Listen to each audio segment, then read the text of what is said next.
Namo Amida Butsu. Never Give Up Hope by Gansen John Welch.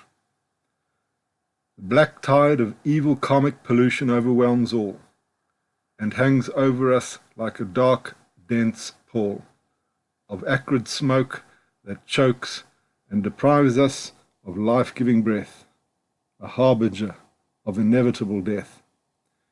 To relieve our psychological and physical pain, we use powerful but poisonous pills and potions, and even more dangerous opinions and notions. But none of these bring us any lasting relief or gain.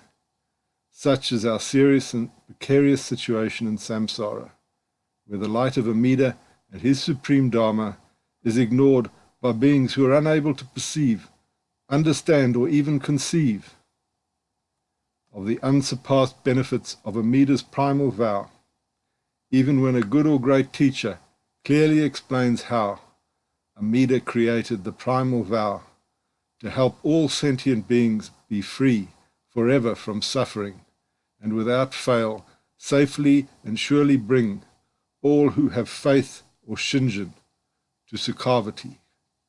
And the only way to receive Amida's great and unsurpassed gift of shinjin is, with great sincerity and commitment, begin to listen to or read Amida Dharma as taught by the lineage masters and Shakyamuni Buddha.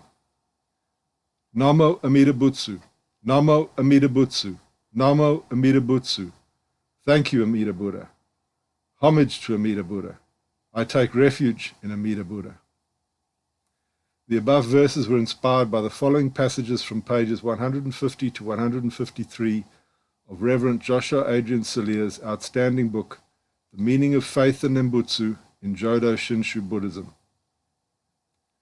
The way to faith, listening deeply to Amida Dharma.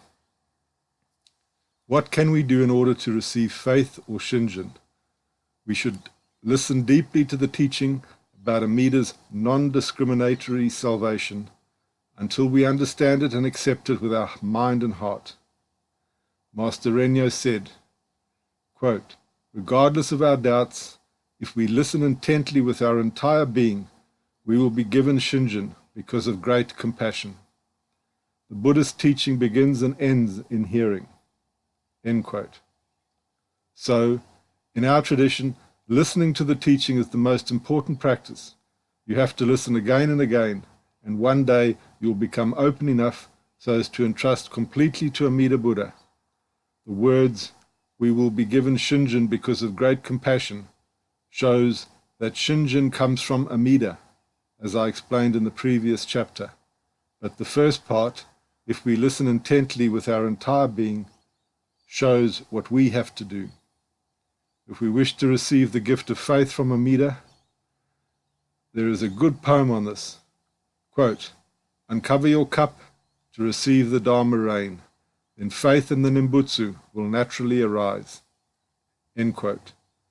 The author of these verses is Jason Rannick, an American Pure Land follower. If one does not listen deeply to the teaching, but is filled with the ideas of self-power or keeps oneself under the influence of various non-Buddhist religions, he cannot receive shinjin, nor say the genuine Nembutsu, which is the natural manifestation of shinjin. Faith and Nembutsu are not forcibly imposed in our hearts by Amida Buddha. So if somebody does not show interest in the Buddhist teaching, and especially in the teaching about the primal vow of Amida, he cannot receive shinjin. Here are some examples of listening deeply to Amida Dharma. Think that solving the matter of repeated births and death is the most important thing in your life. Put aside all other Buddhist or non-Buddhist teachings, philosophies, and opinions, and listen, reading is also listening, only to Amida Dharma. Put aside what you think you know, and listen to what Amida Dharma has to say. Your cup or mind of your so-called personal wisdom, and stay open to receive the nectar of Dharma. Consider that you know nothing, and that Amida Dharma knows everything. Read the most simple and essential texts of our school. Listen with a devotional mind and heart. Listen again and again, that is constantly, in the manner described above. Ask questions if you have doubts, or if there's something you do not understand. Study the answers carefully and without hurry, and ask again if you need to. Engage in a Dharma dialogue, not debates, with people who are already established in faith and who do not embrace wrong views. Think on the testimony of Shakyamuni Buddha himself, and of so many wonderful masters like Nagarjuna, Vasubandhu, Shandao, Honen, Shinran, Rennyo, etc., who accepted the existence of Amida Buddha and the reality of his salvation. Always ask Amida Buddha for guidance, bow to him, and say his name, even if you're not yet established in faith.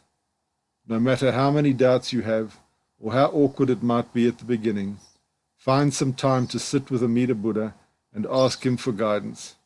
Give a chance to the idea that he and his salvation are real. You really have nothing to lose if you accept Amida's salvation. On the contrary, you gain everything. You'll be born in the Pure Land at the end of this life and become a Buddha. Your suffering in the repeated births and deaths will be over, and you'll be capable of truly helping others, especially your dear ones. Please also meditate on what you have to lose if you do not accept the existence of Amida Buddha and the reality of his salvation. The chance you now have to be in a human body and listen to Amida Dharma might not be met with in thousands and thousands of lives. So just give it a try and do the above things for some time. Please also meditate on what you have to lose if you do not accept the existence of Amida Buddha and the reality of his salvation. The chance you now have to be in a human body and listen to Amida Dharma might not be met with in thousands and thousands of lives. So just give it a try and do the above things for some time. Namo Amida Butsu.